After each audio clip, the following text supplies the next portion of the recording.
Good morning to everybody. Welcome to Ravi sir English classes. तो आज हम डिस्कस कर रहे हैं टाइम एंड टेंस का पार्ट 2। जैसा कि आपको पता है हम पार्ट 1 इसका ऑलरेडी डिस्कस कर चुके हैं। तो आज हम डिस्कस करते हैं पार्ट 2। कुछ इम्पोर्टेंट कॉन्सेप्ट्स हैं। ओके, तो let's start. He etch was will be brave in childhood. तो आपको पता लगाना है कि इज वॉज और will be, is was will be और इज वॉज विल बी, इनमें से कौन सा सही होगा। तो पहले को देखते हैं। ओके, तो ही इज वॉज और will be brave in childhood. तो यहाँ पर जो टाइम दिया है वो दिया है चाइल्डहुड। ओके, लेकिन ये टाइम ऑफ एक्शन है। तो हमें टाइम ऑफ एक्शन से जब टाइम ऑफ रिपोर्टिंग को रिलेट करेंगे तभी हमें एक्चुअली पता चलेगा कि इसमें वर्ब क्या है, ये काम हुआ था। ओके, तो अब जैसा कि आपको पता है, हमने पहले भी डिस्कस कर चुके हैं कि जो टाइम ऑफ एक्शन होगा तो टाइम ऑफ रिपोर्टिंग सेम तो होगा नहीं। ओके, तो अब चाइल्डहुड इसका दिया हुआ है टाइम ऑफ एक्शन, तो ये बात कब कही गई होगी, यानी टाइम ऑफ रिपोर्टिंग क्या होगा इसका। तो देखिए, तो चाइल्डहुड में तो ये बात कही नहीं गई होगी। ओके, तो ये बात या तो कही जाएगी यूथ में, उसकी यंग एज में, या कही जाएगी ओल्ड एज में। ओके, कि वो ब्रेव था, बहुत बहादुर था, लीडर था। ओके, तो अगर ये बात यूथ में कही जाती है उसकी यंग एज में, तो यंग एज के लिए चाइल्डहुड क्या हो गया, पास्ट। ओके, तो ये वॉइस ठीक हो गया। अगर ये बात ओल्ड एज में कही जाती है तो भी क्या हो गया, पास्ट, यानी इज और विल बी, ये दोनों इसमें इनकरेक्ट होंगे। ओके, तो अभी देखते हैं इसी का नेक्स्ट। अब अगर ये एक्शन यूथ का हो, he is was will be brave in youth, तो टाइम ऑफ एक्शन क्या, यूथ हो, तो टाइम ऑफ रिपोर्टिंग कब होगा। अच्छा, तो टाइम ऑफ रिपोर्टिंग या तो होगा इसका चाइल्डहुड या होगा ओल्ड एज। अगर चाइल्डहुड हो तो चाइल्डहुड के लिए यूथ क्या हो गया, फ्यूचर। ओके, लेकिन अगर ओल्ड एज हो तो ओल्ड एज के लिए यूथ क्या हो गया, पास्ट। ओके, इसका मतलब इसमें वॉज और विल बी दोनों यूज कर सकते हैं, लेकिन एज नहीं कर सकती, क्योंकि ये बात उसकी यंग एज में नहीं कही जा सकती। टाइम ऑफ रिपोर्टिंग और time of action mostly same नहीं होता है, अगर होता है तो मेंशन नहीं किया जाता है। ओके, तो अब चलते हैं ओल्ड एज पे। अगर ये एक्शन ओल्ड एज का हो तो टाइम ऑफ रिपोर्टिंग क्या होगा, या तो चाइल्डहुड होगा या यूथ होगा। तो चाइल्डहुड हो तो भी उसके लिए ओल्ड एज क्या है, फ्यूचर है। यूथ हो तो भी उसके लिए ओल्ड एज फ्यूचर है। ठीक है, तो दोनों के लिए ये जो एक्शन होगा ये फ्यूचर का ही होगा, यानी इसमें इज वॉज दोनों ही रॉन्ग होंगे। ओके, तो इसके अकॉर्डिंग पहले में वॉज ठीक है, दूसरे में वॉज और विल बी दोनों ठीक हैं, और थर्ड में विल बी ठीक है ओनली। ओके, तो यहां तक क्लियर हो गया। लेकिन अगर आप एक और सिचुएशन लेते हैं, माना कि पर्सन न चाइल्डहुड में न यूथ में न ओल्ड एज में, ये बात तब कही गई जब वो पर्सन डेड हो गया। ओके, जब वो पर्सन डेड हो गया, तो अब यहां पर क्या आएगा, टाइम ऑफ एक्शन अब क्या होगा। ओके, तो टाइम ऑफ रिपोर्टिंग क्या है, वो तब उसकी डेथ हो चुकी है, यानी उसके ही इज नो मोर। अब क्या होगा इसमें, अगर वो आदमी है नहीं, अभी एक्सपायर हो चुका है, तो उसके लिए चाइल्डहुड, यूथ और ओल्ड एज तीनों ही क्या हो गए, तीनों ही पास्ट हो गए। तो इसका मतलब उस केस में, किस केस में, जिस केस में वो आदमी डेथ हो जाती है, उस केस में यहाँ पर इसमें वॉज, इसमें वॉज, इसमें वॉज होगा, तो तीनों क्या आएगा, वॉज। Okay, clear. चलिए नेक्स्ट चलते हैं। अच्छा, चलो अभी आते हैं अपने टाइम पर। तो पॉइंट ऑफ टाइम, देखो पॉइंट ऑफ टाइम और स्टेट्स ऑफ टाइम या स्टेट्स ऑफ एन एक्शन, ये दो चीज़ होती हैं। तो पॉइंट ऑफ टाइम, ये तीन जो होते हैं जिनको प्रेजेंट, पास्ट और फ्यूचर बोलते हैं हम, वो एक्चुअली पॉइंट ऑफ टाइम होते हैं। ओके, अब इसके बाद क्या होता है, ये स्टेट्स ऑफ एक्शन होती है। इंडेफिनिट, कंटिन्यूअस, परफेक्ट और परफेक्ट कंटिन्यूअस। ये होती है एक्शन की स्टेट, अवस्थाएं होती हैं। ओके, और इन तीनों टाइम और इन 4 स्टेट्स को मिलाकर 12 टेंस बनते हैं। ओके, तो 12 टेंस के जो स्ट्रक्चर होते हैं उसके लिए हमें क्या क्या चाहिए होता है। देखिए, पहले चाहिए होता है प्राइमरी ऑक्सिलरीज, जो कि होती हैं बी, डू, है। अच्छा, बी का यूज किया जाता है कंटिन्यूस टेंस में, डू का यूज होता है इंडेफिनिट टेंस में, और है का यूज होता है परफेक्ट टेंस में। ये इसमें आर एक्स्ट्रा, सॉरी ये मिसप्रिंट हो गया है, मिसटाइप हो गया है, ठीक है, ये परफेक्ट हो गया। अच्छा, और क्या चाहिए होता है इसके लिए? एक चाहिए तो वर्ब की फॉर्म। भाई क्या आता है टेंस में? सहायक क्रिया प्लस मेन क्रिया, यानी helping verb plus main verb. तो हेल्पिंग वर्ब तो ये होगी बी डू हैव, और मेन वर्ब ये है। अगर फर्स्ट फॉर्म हो तो प्रेजेंट इंडेफिनिट टेंस में आएगा, सेकंड फॉर्म हो तो पास्ट इंडेफिनिट में आएगा, थर्ड फॉर्म हो तो वो परफेक्ट में आएगा, ठीक है। और आईएनजी फॉर्म, इसका मतलब फर्स्ट फॉर्म में ही आईएनजी सफिक्स करके बनाई जाती है कंटिन्यूअस फॉर्म, ये आते हैं कंटिन्यूअस में। ओके, अभी परफेक्ट कंटिन्यूअस का जो कॉम्बिनेशन, उसके लिए एक वर्ब और यहाँ पर देखते हैं, ठीक है। उसके लिए कौन सी ऑक्सिलरी लगाएंगे? देखिए, बी डू हैव, हमें क्या बनाना है? Perfect continuous. तो देखो, परफेक्ट ये है और कंटिन्यूअस ये है, तो इसका मतलब हैव प्लस बी, और बी का हैव के साथ क्या आता है? हैव बी, ठीक है ना। तो हैव और बी, इसका क्या हो गया? Perfect continuous.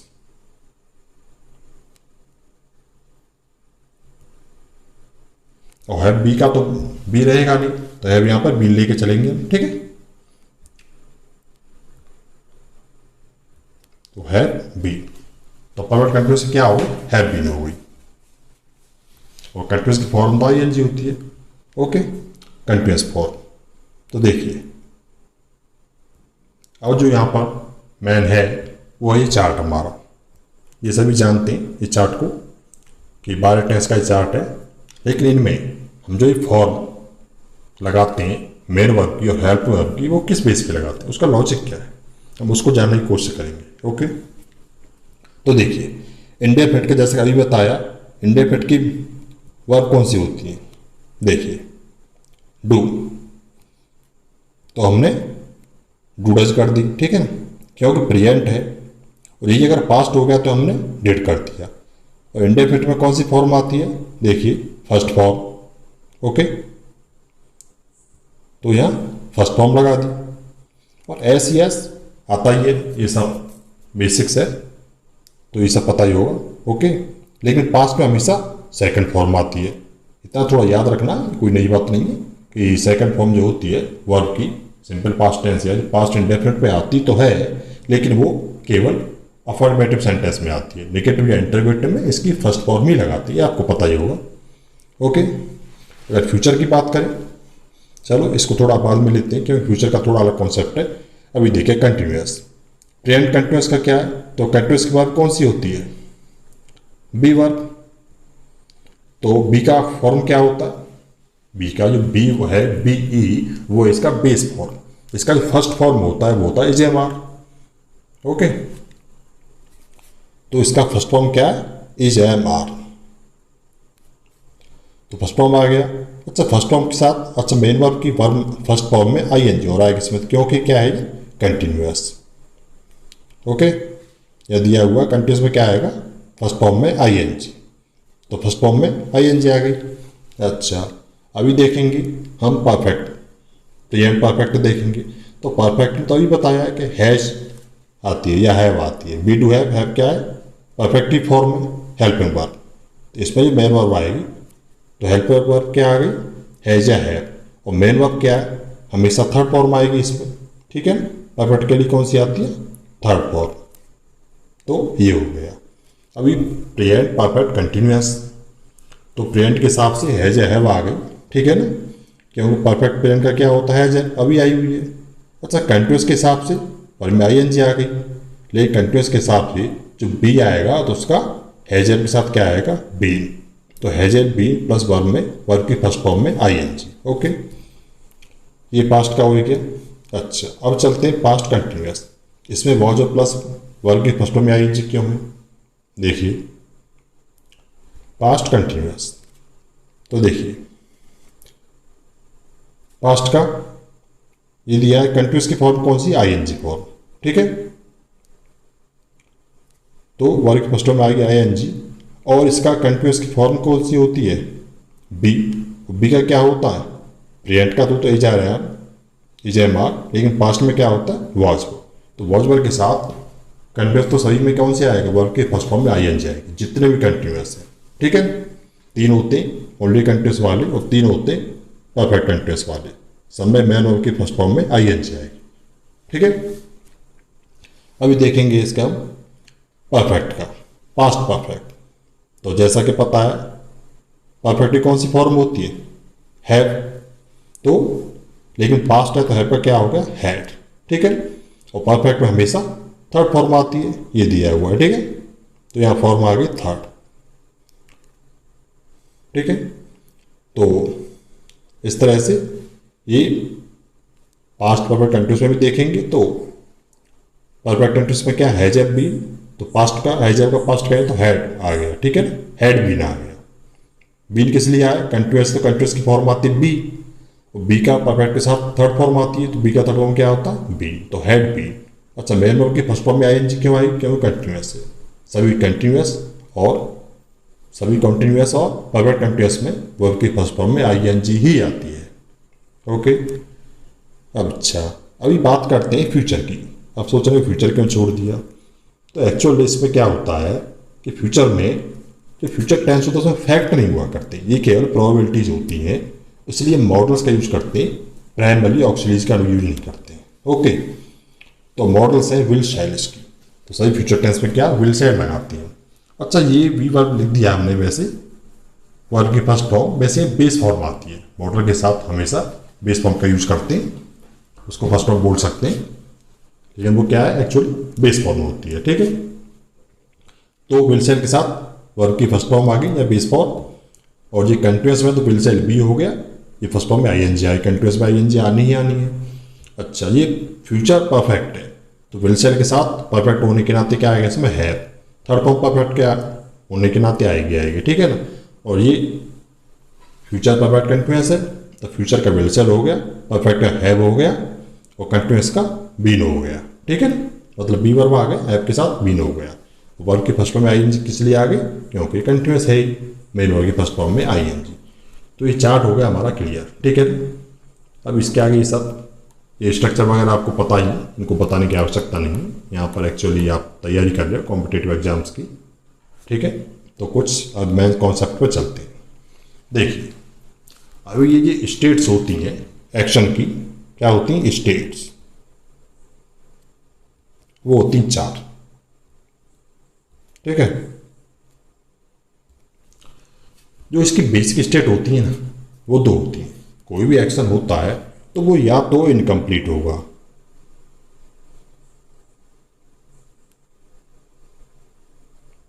या होगा कंप्लीट।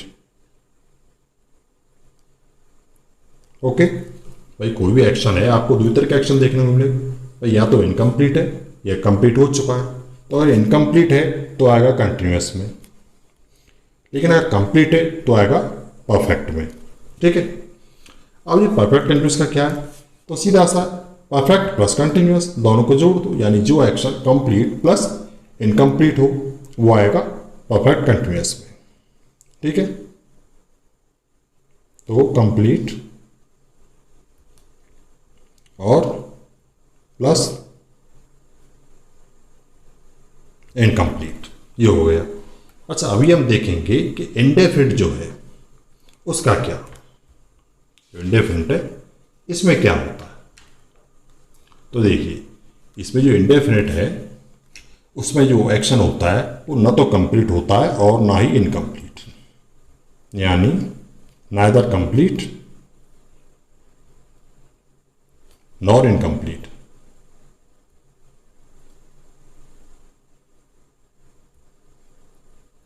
ठीक, इसका ये होता है, neither complete nor incomplete। अच्छा, हमें ये ध्यान रखना बेसिक स्टेट से दो ही होती हैं, ठीक है, ये दो है, कंटिन्यूस और परफेक्ट। तो कॉन्टिन्यूस में क्या आएगा, इनकम्प्लीट होगा वो कॉन्टिन्यूस में होगा। अच्छा, इनकम्प्लीट का मतलब एक टेम्परेरी होता है, ठीक है, इनकम्प्लीट का मतलब ही टेम्परेरी होता है। तो टेम्परेरी का मतलब क्या है, कोई भी इसमें एक्शन है वो टेम्परेरी होगा, वो हमेशा चलने वाला नहीं होगा, कुछ टाइम, घंटे, 2 घंटे, 4 घंटे, हो सकता है कुछ साल का हो, लेकिन वो परमानेंट चलने वाला नहीं होगा। कुछ एक्शन ऐसे होते हैं जो कंटिन्यू रहते हैं लेकिन वो परमानेंट होते हैं, वो आते हैं इंडेफिनिट में। जैसे अर्थ का मूव करना, the earth moves around the sun, the सन का मतलब सूरज का शाइन करना, the sun shines all day, ठीक है। तो इस तरह के जो एक्शन होते हैं वो आते हैं इंडेफिनिट में, क्यों, उनको हम डिफाइन नहीं कर सकते, न तो उनका बिगिनिंग का पता है और ना ही उनके एंड का, ठीक है। हालांकि वो कंटिन्यू होते हैं, वो कंटिन्यूस चल रहे हैं, लेकिन कंटिन्यूस होने के बावजूद वो कंटिन्यूस फॉर्म में ना आकर वो आते हैं इंडेफिनिट में, क्योंकि उनके बिगिनिंग टाइम का और एंड के टाइम का कोई हम डिफाइन नहीं कर सकते, इस तरह से वो इंडेफिनिट हो जाते हैं, ठीक है। वो परमानेंट होते हैं, उनकी जो कंटिन्यूटी है ना वो परमानेंट है, वो रुकने वाली नहीं है। लेकिन जो कंटिन्यूस में होता है वो तो यह है कि चलो यहाँ चल रहा, यहाँ कहीं तो खत्म हो गई, ओके, इसका मतलब ये परफेक्ट का यहाँ से यहाँ चला, ये खत्म हो चुका है, लेकिन इसका यहाँ है, मतलब जहाँ भी कहीं ना कहीं खत्म इसको होना ही है, लेकिन ये चलते ही रहते हैं एक्शन, ओके। अच्छा, अब आप सोचोगे कि परफेक्ट कंटिन्यूस में कि कंप्लीट प्लस इनकम्प्लीट क्या है, ओके। तो इसको समझाते हैं आपको कि इसमें परफेक्ट कंटिन्यूस में कंप्लीट प्लस इनकम्प्लीट क्या है। मानो कोई एक्शन यहाँ से स्टार्ट होगा, ओके, यहाँ स्टार्ट होगा, यहाँ उसको खत्म होना है, ठीक है। अब ये यहाँ पे आ गया, ठीक है, माना खत्म होने का टाइम है 4 आवर्स, अब यहाँ पर 2 आवर्स उसको हो गई, तो यहाँ तक ये कंप्लीट है ना, 2 आवर्स तो कंप्लीट है, अभी 2 आवर्स जो बचे हैं वो है अभी, तो यानी ये कंप्लीट है और ये इनकम्प्लीट है, ठीक है, कंप्लीट और इनकम्प्लीट। तो ये इस तरह से हो गया, ठीक है। और हम यहां पर जो बातें कर रहे थे, ठीक है, यहां पर ये कॉन्टेक्स्ट क्लियर हो गया, परफेक्ट हो गया है, इंडेफिनिट का और क्लियर समझ लीजिए, परफेक्ट कंटिन्यूस तो हो गया है। इंडेफिनिट वो एक्शन होते हैं जो या तो फ्रीक्वेंट होते हैं या परमानेंट होते हैं, ठीक है। अच्छा, फ्रीक्वेंट का मतलब क्या है, फ्रीक्वेंट का मतलब क्या होता है, कुछ एक्शन ऐसे होते हैं यहाँ स्टार्ट हुआ, यहाँ खत्म हो गया, ओके, फिर स्टार्ट हो गया, फिर यहाँ पर क्लोज हो गया, फिर स्टार्ट हो गया, फिर क्लोज हो गया, फिर स्टार्ट हुआ, फिर क्लोज हुआ, यानी डेली वाले या कुछ टाइम रुक के फिर स्टार्ट होने वाले, यानी वो चलते रहते हैं, इसलिए इनकी हम स्टेट को भी डिफाइन नहीं कर सकते, ठीक है ना, तो इसलिए ये भी इंडेफिनिट में आते हैं और इनको बोलते हैं फ्रीक्वेंट, ठीक है ना। या वो एक्शन होते हैं जो परमानेंट होते हैं, चल रहे हैं, लेकिन कब खत्म होंगे और कब से चल रहे हैं इनका पता नहीं, ठीक है ना, ये होते हैं परमानेंट, ओके डियर। तो ये दोनों किस में आते हैं, इंडेफिनिट में,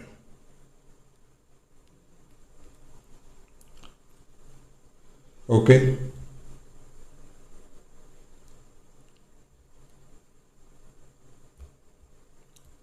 तो ये आपके अभी ये चारों स्टेट क्लियर हो गई, जो एक्शन इनकम्प्लीट हो वो कंटिन्यूस में, जो कंप्लीट हो वो परफेक्ट में, जो इनकम्प्लीट प्लस कंप्लीट दोनों ही हो, यानी ये शुरू हो गया कुछ टाइम से कंप्लीट हो गया, बाकी भी रह गया वो परफेक्ट कंटिन्यूस में, और जो ना तो कंप्लीट है ना इनकम्प्लीट है, लेकिन वो क्या है, या तो फ्रीक्वेंट है या परमानेंट कंटिन्यू में, तो वो क्या है इसमें, इंडेफिनिट में, ठीक है। तो देखिए अभी चलते हैं, यहाँ तक ये सब बेसिक्स हो सकते हैं, या आप जो भी मान लो ये सब क्लियर हो गया आपका। अभी चलते हैं कुछ कॉन्सेप्ट में और ये एग्जाम्पल सॉल्व करते हैं। हरी राइट्स लेटर्स, ये देखिए ये सिंपल प्रेजेंट टेंस है, तो आप ट्राई कीजिए इज दिस करेक्ट और नॉट, और इसको भी, ठीक है, इज दिस सेंटेंस करेक्ट और नॉट, हरी राइट्स लेटर्स और हरी rights a letter. Okay, take some time, only 15 seconds.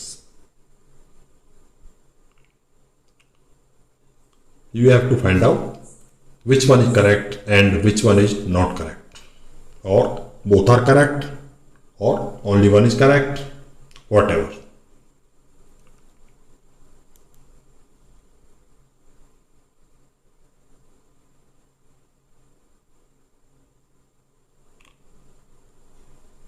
Okay, बताते हैं. देखिए हरी राइट्स लेटर्स, यहाँ पर ये सब्जेक्ट है, राइट्स की वर्ब है और लेटर्स का ऑब्जेक्ट है. ये वर्ब की फर्स्ट फॉर्म आई हुई है इसमें, no problem. Subject singular number third person है, इसके अकॉर्डिंग ये वर्ब ठीक है. यहाँ पर एग्रीमेंट सब्जेक्ट वर्ब का ओके है, तो ये ठीक भी है, इसमें कोई डाउट भी नहीं है. अच्छा, लेकिन ये हरी राइट्स अ लेटर, इसमें भी सेम है, सब्जेक्ट है, ये वर्ब है, फर्स्ट फॉर्म में एस लगा हुआ है क्योंकि सब्जेक्ट सेम है, सिंगुलर नंबर थर्ड पर्सन, और इसका ऑब्जेक्ट है लेटर. अब लेकिन ये इनकरेक्ट है. अब आप सोचोगे ये ऐसा कैसे हुआ? तो देखिए, ये जो एक्शन है ना, हरी राइट्स लेटर्स, ये एक जनरल एक्शन है. ओके, लेकिन ये जो एक्शन है हरी राइट्स अ लेटर, ये एक स्पेसिफिक एक्शन है.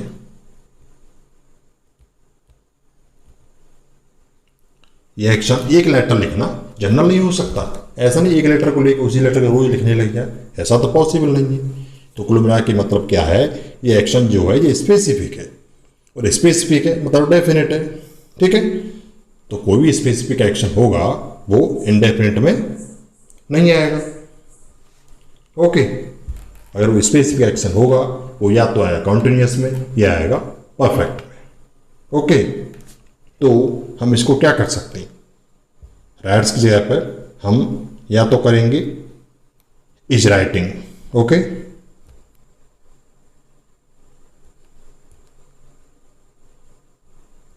Is writing. ओके, और या करेंगे हम इसका हैज रिटिन.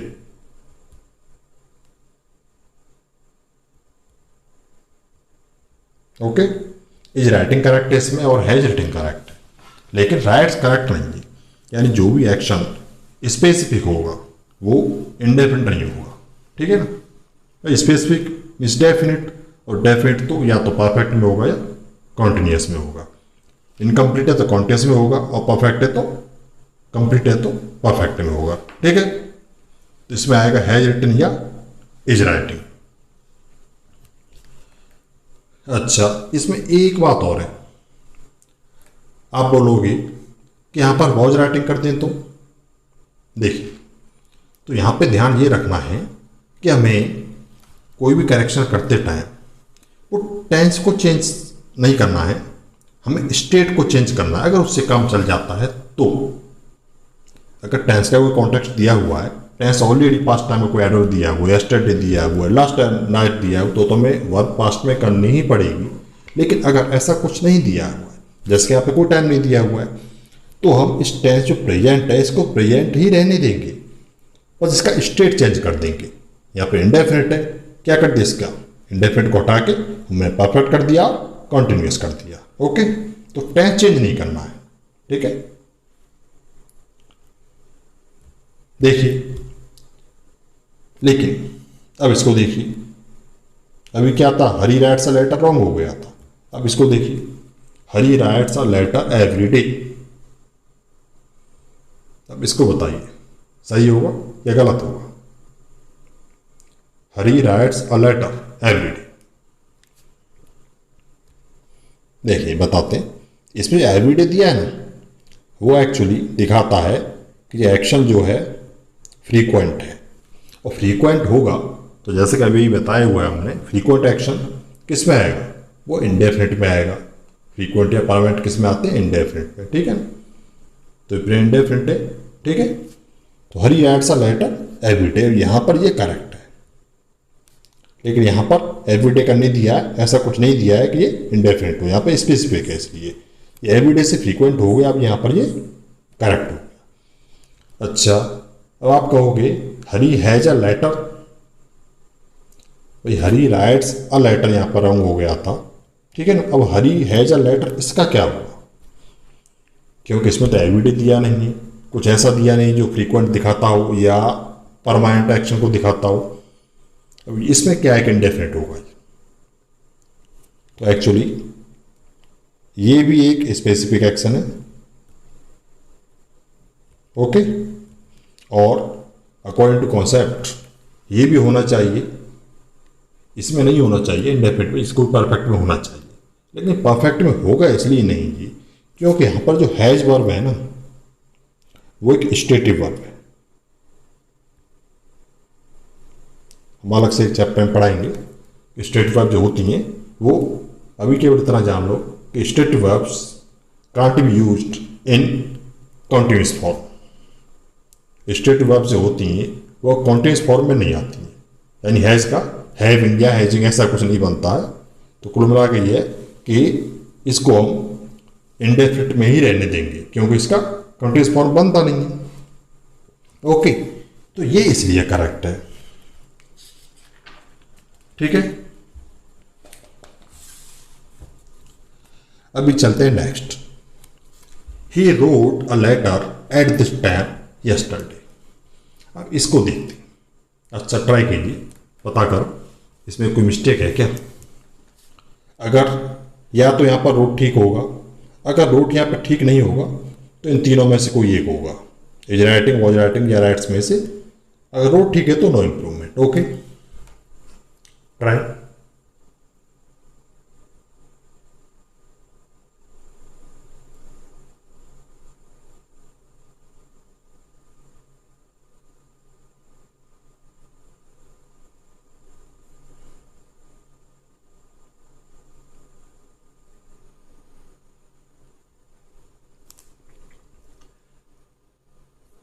देखिए यहां पर ऑप्शन दिए हूं, यहां पर आपके पास ऑप्शंस को एलिमिनेट करने का चांस हो, वहां पर ये मेथड अप्लाई करो। देखिए यहां पे क्या दिया है, यस्टरडे, ये एक टाइम है, ओके, और जो टाइम है ये पास्ट का है। इज दैट क्लियर, ठीक है। अगर पास्ट का टाइम है तो राइट्स इसमें आएगा नहीं, इज राइटिंग आएगा नहीं, ओके। अब या तो इसका रूट ठीक होगा या फिर वॉज राइटिंग ठीक होगा, इन दोनों में से लिखना है हमें, ओके। तो देखते हैं। देखिए अब इसमें रोट इसलिए ठीक नहीं है क्योंकि इस टेंस को जो दिया हुआ है इसको इंडेफिनिट में नहीं ले सकते। अब आपको ये क्या बात हुई, तो देखिए ये बात ये हुई कि यस्टरडे दिया है और इसके साथ में दिया वो एट दिस टाइम, यानी एट दिस टाइम यस्टरडे, कुल मिला के जो टाइम हुआ ना वही डेफिनेट टाइम हो गया। तो डेफिनेट टाइम हुआ तो इंडेफिनिट में कैसे आ सकता है, किस में आएगा, कॉन्टिन्यूस में या परफेक्ट में। और परफेक्ट का कोई ऑप्शन दिया नहीं है तो क्या आएगा, कॉन्टिन्यूस का। तो नो इम्प्रूवमेंट तो गलत हो गया, इंडेफिनिट में नहीं आएगा। आंसर क्या हो गया इसका, वॉज राइटिंग। अच्छा इसका एक और आपको तरीका बताते हैं देखने का, ठीक है। वो ये है कि अगर किसी पार्टिकुलर टाइम पॉइंट पर, अगर किसी पार्टिकुलर टाइम पॉइंट पर कोई एक्शन इफेक्टिव हो, कोई एक्शन कंटिन्यू हो, हम बोल सकते हैं इफेक्टिव हो, वैलिड हो, तो वो एक्शन कंटिन्यूअस टेंस में होता है, ओके। माना ये कोई टाइम लाइन है, यहां पर ये कोई एक्शन है, ठीक है, ये कोई पर्टिकुलर पॉइंट है, यहां पर कोई एक्शन हो रहा है, तो वो आगे कहां से दिया है कहां तक चलेगा इससे कोई मतलब नहीं, या इस जगह पर वो एक्शन है जिसकी बात हो रही। माना ये 5 PM है टाइम, ठीक है, या एट दिस टाइम। तो 5 PM के जगह जो जिस टाइम टाइम था उस टाइम पर जो एक्शन इफेक्टिव था, यानी उस टाइम भी एक्शन था। तो अगर किसी पर्टिकुलर टाइम पर कोई एक्शन इफेक्टिव हो तो वह कंटिन्यूस में होता है, ठीक है ना। मतलब इस टाइम पर इफेक्टिव था तो इसका ये समझिए थोड़ा ये एक्शन कंटिन्यूस में होगा क्योंकि ये टेम्पोररी होगा, ठीक है ना। ये परमानेंट तो होगा नहीं, ये टेम्पररी है, पहले कब से चल रहा है क्या है कोई दिया नहीं, कुछ आए कब तक जाए कोई पता नहीं है, ठीक है ना। मतलब आए को मेंशन नहीं किया हुआ, ऐसा तो नहीं कि हमेशा चलता रहेगा, लेकिन टाइम दिया भी नहीं, तो ये केवल इस टाइम पर इफेक्टिव है।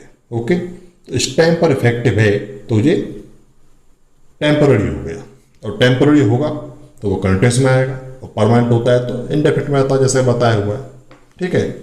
तो बस आपको ये भी याद रख सकते हो कि अगर किसी पार्टिकुलर टाइम पॉइंट पर कोई एक्शन इफेक्टिव है, उस टाइम पॉइंट पे चल रहा है, तो वो टेम्पररी होगा, यानी कंटिन्यूस फॉर्म में होगा। ओके, अच्छा इसका हम एक बात और बताते हैं, ठीक है। देखिए, हमने बताया ये टाइम लाइन है, यहाँ पे कोई पॉइंट है, टाइम पॉइंट है, मानो 5 PM मान लिया, ठीक है, ये टाइम लाइन है। तो इस टाइम पर कोई एक्शन है, ठीक है, ये एक्शन है, तो इस टाइम पर जो एक्शन इफेक्टिव है, इससे पहले का हमें पता नहीं है, पीछे का पता नहीं है, कोई टाइम मेंशन नहीं किया, ठीक है। तो यहाँ पे क्या हुआ, एक्शन इफेक्टिव है, तो ये अब ये हुआ टेम्पररी, ठीक है ना। यहाँ पे समझाते हैं टेम्पररी और डिफरेंस में क्या, सॉरी टेम्पररी और परमानेंट में क्या अंतर है। देखिए, अब ये कोई एक्शन है, ये कोई टाइम लाइन है, ये देखो यहाँ पर क्या है, ये पास्ट, ओके, यहाँ है ये प्रेजेंट, और ये क्या है, फ्यूचर। टाइम का तो पता ही है आपको, लाइक ए रिवर, ये फ्लो करता है पास्ट से फ्यूचर की तरह, पास्ट आएगा, प्रेजेंट आएगा, फिर फ्यूचर आएगा। ओके, तो यहाँ पर देखो टाइम पॉइंट दिए, ये है यहाँ पर, ये है, माना कितनी बज रही हो, कुछ भी हो, उससे कोई फर्क नहीं पड़ता, ये टाइम पॉइंट है। ओके, तो हमने अभी बताया था कि किसी एक पार्टिकुलर टाइम पॉइंट में इफेक्टिव है तो वो टेम्पररी है। अब ये टेम्पररी का रेफरेंस क्या है, एक्चुअली कोई एक्शन है, यहाँ पर भी है वो, ठीक है ना, यहाँ पर भी इफेक्टिव है, यहाँ पर भी इफेक्टिव है, इस पॉइंट पर भी इफेक्टिव है, इस पॉइंट पर भी इफेक्टिव है, इस पॉइंट पर भी इफेक्टिव है, और जो फ्यूचर का ये पॉइंट है उस पॉइंट पर भी इफेक्टिव रहेगा, यानी प्रेजेंट और इस पॉइंट पर भी इफेक्टिव था, ठीक है।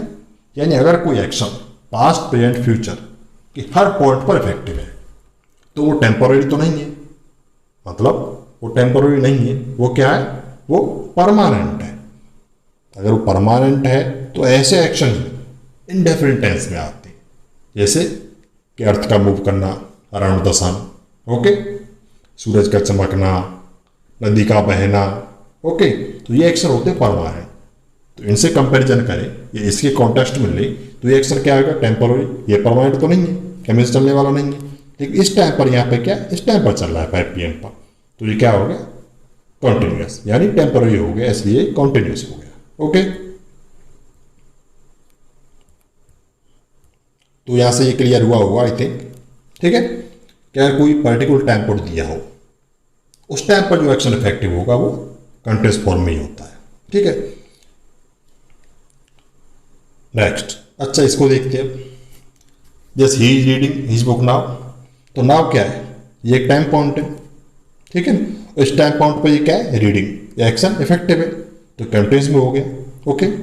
लेकिन the earth moves around the सन, ये तो हर टाइम पॉइंट इफेक्टिव होगा, अभी जैसा बताया, ठीक है ना, यहाँ भी, यहाँ भी, यहाँ भी, यहाँ भी, ठीक है ना। तो ये क्या है, परमानेंट है, इसलिए ये किस में होगा, इंडेफिनिट में होगा, प्रेजेंट इंडेफिनिट में। तो यहाँ पर दोनों ठीक है, आप समझ गए होंगे, ओके। अभी देखते next, he wrote a letter yesterday. अब इसमें बताइए, इसमें क्या प्रॉब्लम,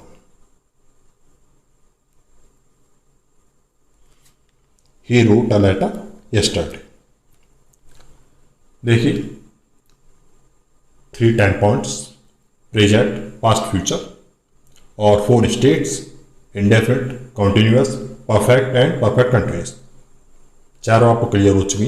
अभी आपको बताना है कि इसमें कोई मिस्टेक है क्या, अगर है तो क्या है, ओके।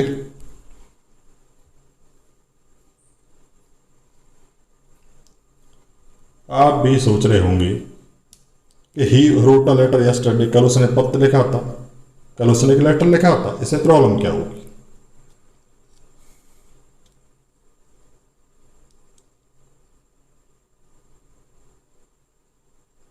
और he wrote a letter at this time, इसमें प्रॉब्लम क्या होगी?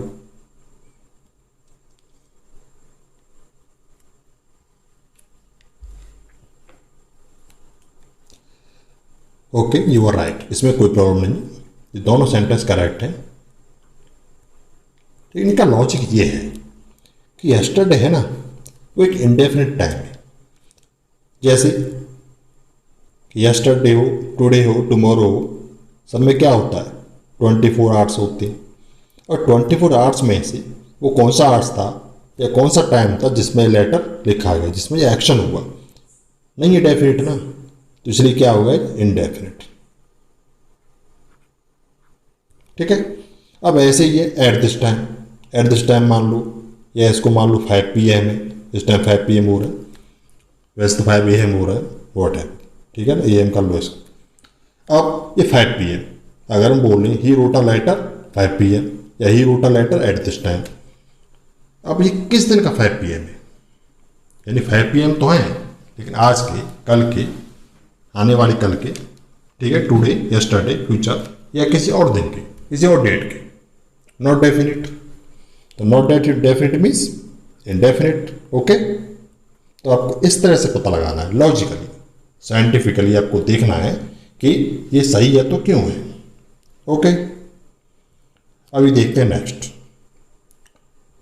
आई was watching TV in my room yesterday. देखिए, अब इसका पता लगाइए,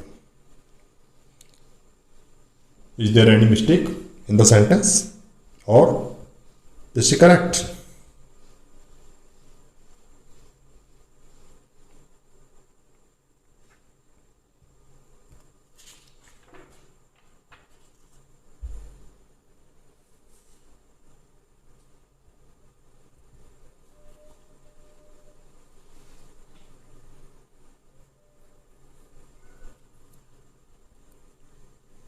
देखिए, यह आया कुछ अजीब, क्योंकि एक्चुअल में द सेंटेंस इज इनकरेक्ट। अभी आप कहोगे इसमें क्या प्रॉब्लम है? वॉच वॉचिंग हो गया, पास्ट कंटिन्यूस हो गया, ओके, पास्ट कंटिन्यूस, यस्टरडे लगा हुआ है, पास्ट टाइम का एडवर्ब, सब ठीक है। देखिए, अब जैसा हमने अभी यही बताया, आई was watching TV in my room yesterday, तो यस्टरडे जो है ना, वो एक टाइम पॉइंट जो है वो डेफिनेट नहीं है।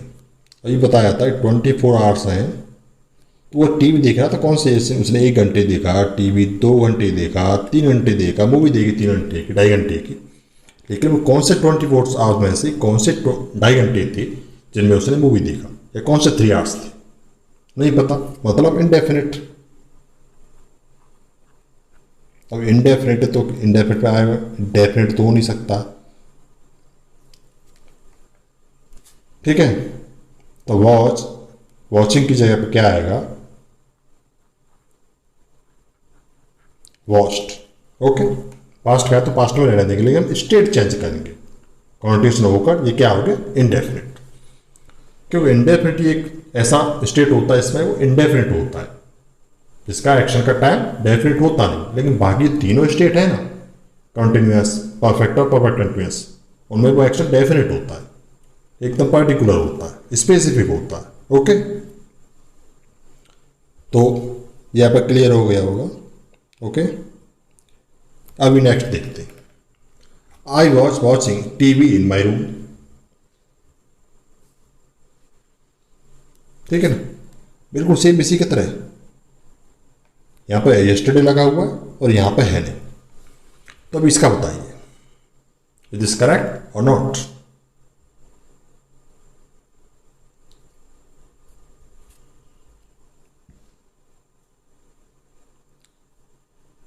Actually, the sentence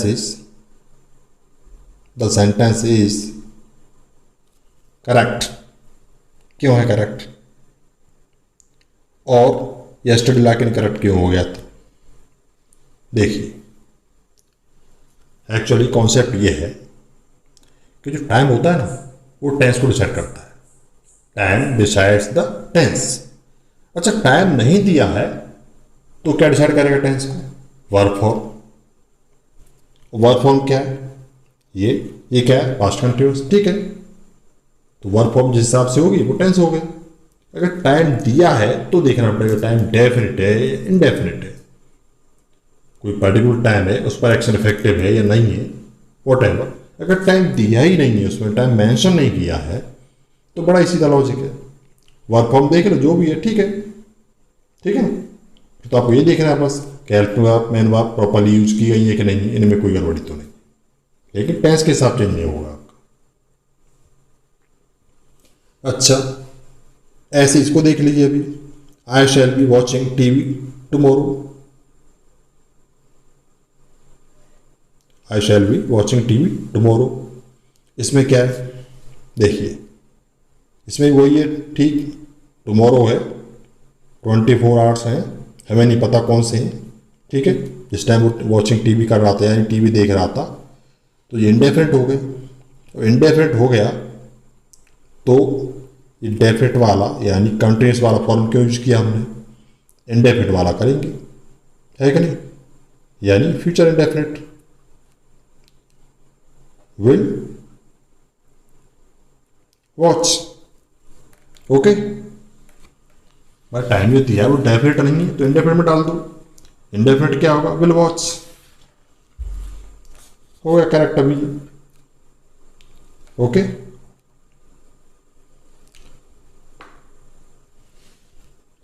ठीक है ना, आई शैल वॉच टीवी टुमारो, ये हो गया करेक्ट, सेम है ये वाला ही।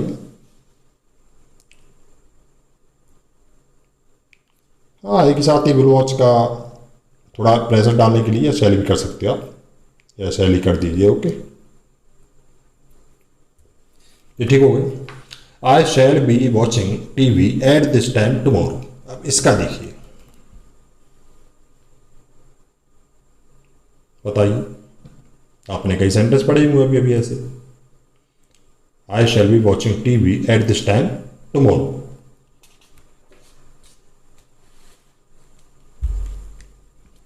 तो देखिए डियर, इसमें तो वही ऐसे टुमारो तो दिया है, टुमारो तो टाइम जो है इंडेफिनिट होता है, पता नहीं कौन से, लेकिन टुमारो के साथ में एट दिस टाइम दिया है यानी पर्टिकुलर पॉइंट ऑफ टाइम हो गया। ओके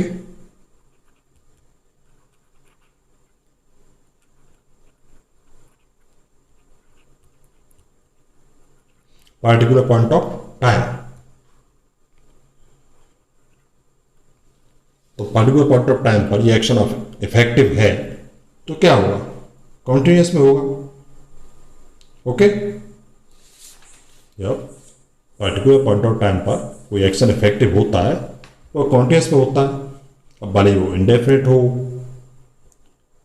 ठीक है ना, सॉरी वो भले प्रेजेंट हो, पास्ट हो, फ्यूचर हो, लेकिन हुआ किसमें, कॉन्टिन्यूस में। तो यहाँ पर शैल बी वॉचिंग जो है वो ठीक है, या इस तरह भी देख सकते हैं टुमारो एट दिस टाइम क्या है, डेफिनेट टाइम है, और डेफिनेट टाइम के साथ में क्या है, ये आ जाते हैं, शैल बी मतलब कंटिन्यूस टेंस यूज कर सकते हैं, ठीक है। तो ये हो गया करेक्ट। तो आपको बस ये ध्यान रखना है rule, an action effective eight a particular point of time is temporary, और टेम्पररी का मतलब क्या होता है, कॉन्टिन्यूस। क्यों, टेम्पररी के अपोजिट अगर परमानेंट हो वो इंडेफिनिट हो जाता है, ठीक है। यहां पर टेम्पररी मीन्स क्या, कॉन्टिन्यूस। तो आपको ये सब समझ में आया होगा आई थिंक। अब यहाँ पर इस लेक्चर को हम क्लोज करते हैं। अगर कुछ प्रॉब्लम हो या फिर कोई क्वेरी हो, कोई कन्फ्यूजन हो, तो you can comment in comment box. Okay तो कैसा लगा कमेंट करना, अगर अच्छा लगा तो लाइक करना, शेयर और सब्सक्राइब करना। ओके और हमारी टेलीग्राम चैनल का लिंक दिया हुआ है डिस्क्रिप्शन में बॉक्स में, वहाँ पर आप उसको ज्वाइन कर लेना, ठीक है डियर। ओके, कुछ और अच्छे कॉन्सेप्ट लेकर मिलते हैं नेक्स्ट लेक्चर में। ओके, लेकिन हाँ आप एक काम कर लेना, एक ये सेंटेंस है इसी पे डिपेंड, आप इसको पता लगा लेना, ठीक है ना। ये छोटा सा होमवर्क है, इसको आप कर लेना, नेक्स्ट टाइम डिस्कस कर लेंगे। Where will you be watching TV tomorrow, इस पे डिपेंड सेम है। ओके।